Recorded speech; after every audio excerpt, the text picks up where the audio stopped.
kaum matakut mama kaum le. Hai Bapak Gubernur lalet tuan mata foi onam na ko provinsi Nusa Matana snaik itu ko pram lunat ko mana pirat mana. Kita ko komna hauf kita. Tiap hal malaikat imbalan bahan malulu na.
Putra dan Roh Kudus, kita akan meletakkan batu pertama pada saat ini sebagai tanda dimulainya pembangunan gedung kebaktian Jemaat Mustafir Panah. Amin.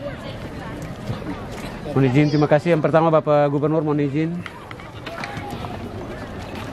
Siap-siap Bapak Sekda. Oke.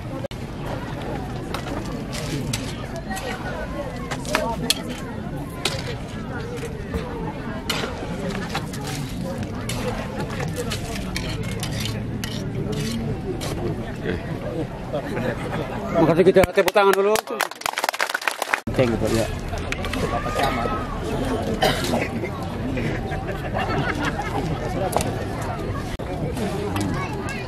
Oke. Sinode Gemit. Pertama.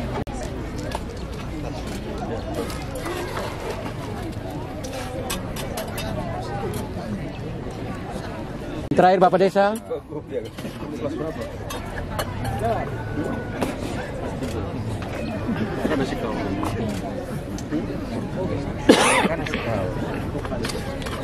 Bapak matang terus. Bapak, campuran saya Bapak.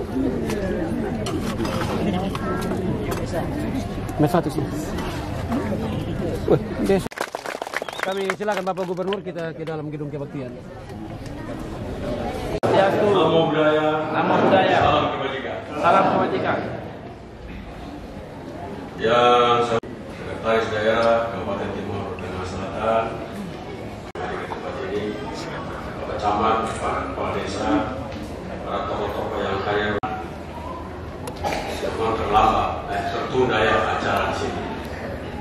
Tertunda karena saya ada di Jakarta untuk rapat-rapat penting berkaitan dengan Nusa Tenggara Timur. Bicara banyak hal di sana yang nantinya dapat terpakai, dan kemarin kami rapat dengan Presiden Timor Leste untuk membuat perdagangan bebas nanti di Wini dan Waikusi. Jadi nanti di sana ada sebuah kota yang akan dibangun di situ, sebuah kota cukup besar nanti kota itu. Wini, antara Wini dan Waikusi. Karena itu banyak hal yang dikerjakan, juga saya menyelesaikan urusan listrik tenaga surya, tenaga matahari dari Sumba untuk diselesaikan sehingga nanti Nusa Tenggara Timur akan mempergunakan listrik tenaga surya dan menjadi energi baru terbarukan. Selanjutnya juga di sana juga saya menyiapkan banyak teman yang akan membangun pabrik di Nusa Tenggara Timur untuk processing. Kita punya hasil-hasil pertanian kita, sehingga tidak lagi dikirim ke Jawa, tapi seluruh hasil pertanian akan diolah di Nusa Tenggara Timur, dan teman-teman pengusaha yang punya pabrik di Jakarta, mereka sudah sepakat untuk akan bergeser ke sini, dan kita telah menyiapkan itu. Dan satu kelompok yang cukup besar sudah pindah masuk ke Sumba. Dia sedang menyiapkan diri untuk masuk di Timur dan Flores, sehingga kita tidak lagi untuk mengirim bahan-bahan baku kita, baik miri, vanili, jambu mente, singkong, ubi, segala macam tanaman pertanian kita dan peternakan diolah di Nusa Tenggara Timur untuk kepentingan kita. Itu sudah habis ya seperti itu. Karena itu memang saya harusnya tanggal 27 ya. Ada di sini saya menunda untuk 29. Saya tadi malam rapat di Bali dan pagi bersama Presiden Timor Leste. Saya pikir ini sebuah prestasi untuk meletakkan batu pertama. Habisnya saya tidak tahu di gereja, tapi meletakkan batu pertama sudah dua kali di gereja. Dan kita bersyukur buat semua kebaikan yang kita peroleh, dan membangun rumah gereja itu ciri khas di dunia manapun. Kalau lihat gerejanya, kalau rapi, gerejanya besar, gerejanya indah, orang pasti tahu bahwa itu daerah-daerah situ tidak miskin lagi. Nah, itu tandanya begitu. Jadi kalau kita lihat gereja yang hebat, pasti orangnya tidak miskin lagi. Karena orang-orang yang biasa membangun gereja yang bagus, pasti mereka telah menyelesaikan, mereka sudah beres dengan diri mereka. Betul toh? Nah, jangan dibalik. Bangun gereja yang mewah, orangnya miskin semua. Nah, itu salah berarti. Itu ada yang salah itu. Jadi Tuhan kita itu tidak mau bangun rumah gereja mewah, orangnya miskin semua. Karena yang masuk surga itu bukan gereja. Yang masuk surga siapa? Orang. Jadi kalau orangnya harus hidupnya baik, orang hidupnya kaya, hatinya kaya, otaknya kaya, semangatnya kaya, nah itu yang masuk surga. Jadi kalau bangun gereja besar, memati, indah sekali, menyanyi mati pun di dalam gereja, tapi pulang makan tidak bisa, minum setengah mati, air kapur semua, nah, sekolah tidak bisa, banyak uang untuk anak sekolah tidak sanggup.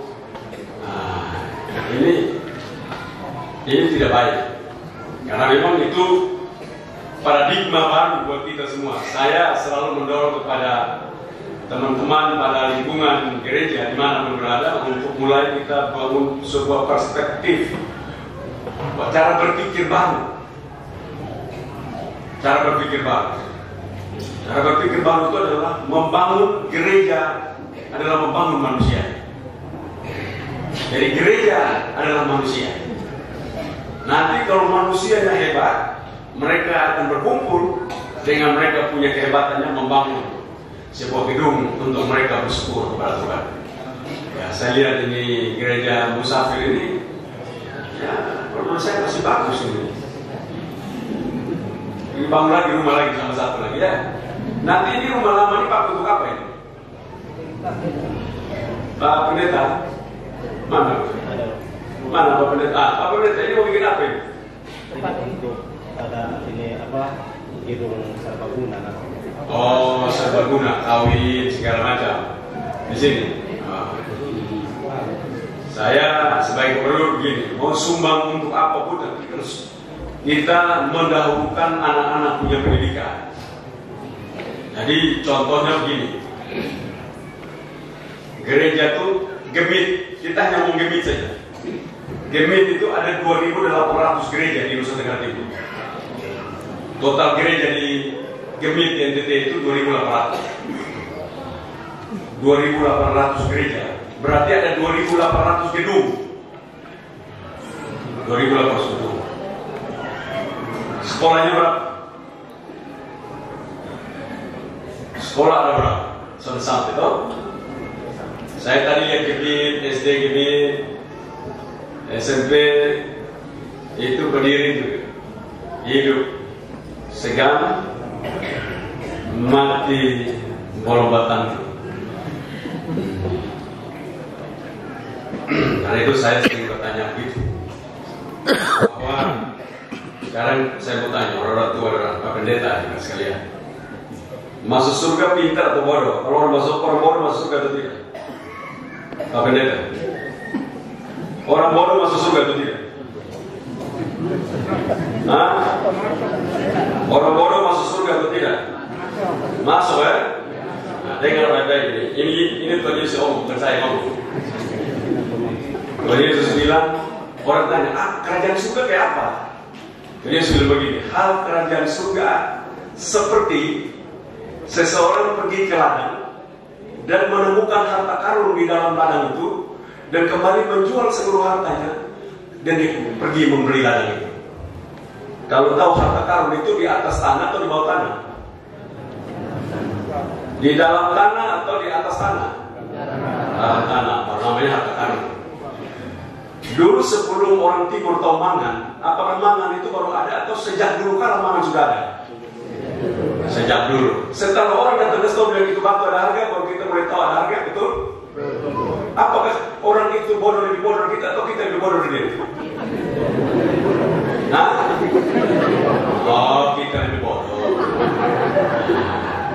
Ini saya mau bawa bapak-bapak kota supaya nanti ke sana. Jadi Tuhan Yesus yang ngomong, bukan saya yang ngomong. Tuhan Yesus bilang hal kerjaan surga seperti seseorang yang pergi ke ladang dan menemukan harta karun. Nah itu barang orang pintar yang menemukan itu pintar kok bodoh? Pintar kok bodoh? Nah, contoh seperti kita punya mangan di dalam tanah, orang datang setuju gali di seluruh itu, ini bisa ada uang. Nah, lalu kita mulai rame-rame, semua barang hitam kita lipat bikin api semua. Mau batu hitam, moret hitam, apa semua kita bikin api semua. Kita pikir itu mangan semua kita bilang. Itu ajaran. Jadi ada yang mengajar kita bahwa batu itu punya harga. Sejak itu kita tahu bahwa itu batu punya harga. Sebelumnya tahu atau tidak? Itu tanda bodoh atau pintar? Bodoh. Kalau bodoh bisa tahu harta atau tidak? Tidak. Bagus itu kita sudah berpikir.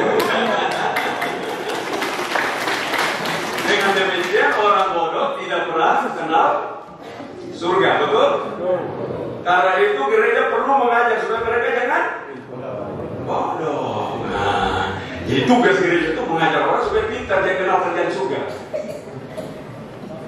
Kalau saya nanti keluar gereja sini, orang datang tanya, "Wih, bikin apa dalam situ?" Berdoa, terima kasih Tuhan. Buat apa? Nanti mati masuk surga. Masuk surga yang mana? Orang besar mereka masuk surga. Kenapa masuk surga? Karena kami percaya Tuhan Yesus. Tanya balik, orang tanya balik luar. Itu di luar sana. Ini di gereja lain, bukan di musafir, gereja lain. Tuhan Yesus percaya kamu tidak? Itu masalah. Kita percaya Tuhan Yesus, tapi Tuhan Yesus percaya kita tidak.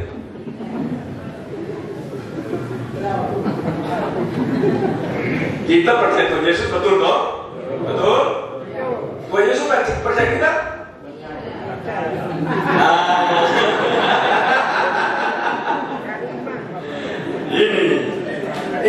Ini perlu gereja yang bahas. Jadi karena itu tidak gampang memang. Mau jalan di ketemu kantor gubernur saja, kalau tidak mau tanya orang, tidak bisa bahasa Indonesia, yang ditanya semua hanya bisa bahasa Indonesia, kalau kita hanya bisa bahasa Meto, nah uang Meto, molok Meto, sampai di sana kita tanya itu alamat, dapat tidak? Orang bilang, karena itu tanya apa? Juga saya tidak tahu ngomong apa. Nah, kau ngomong apa saya juga tidak tahu. Kamu pakai bahasa Indonesia? Nah, dia saya tidak tahu. Sesat atau tidak? Yang di dunia saja kita sesat, kalau salah apalagi yang naik sampai sana dalam saja.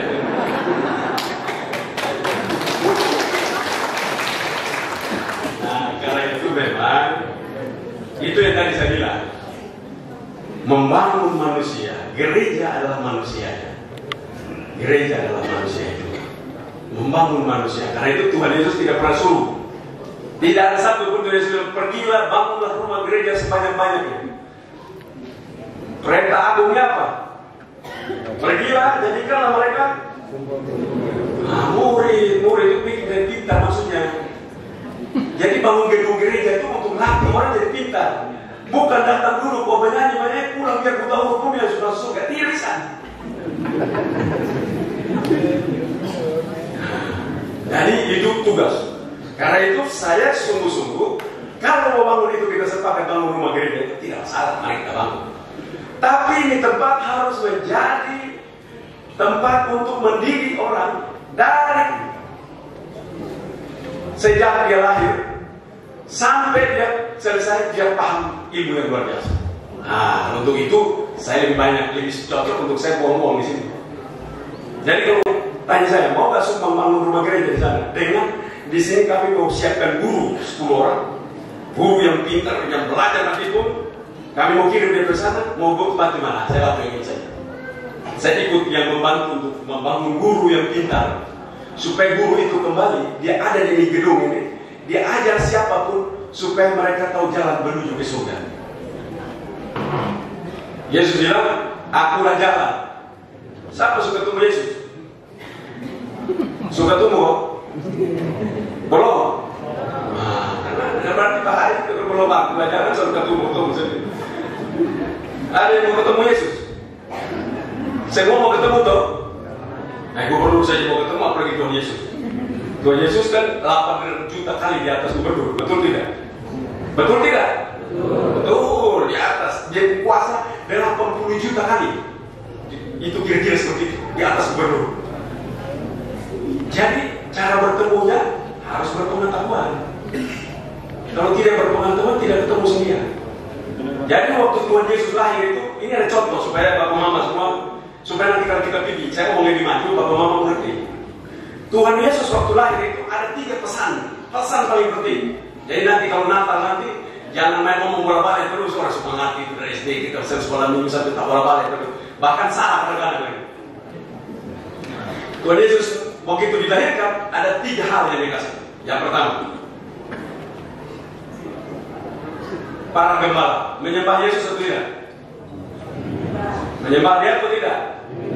Di mana? Di mana?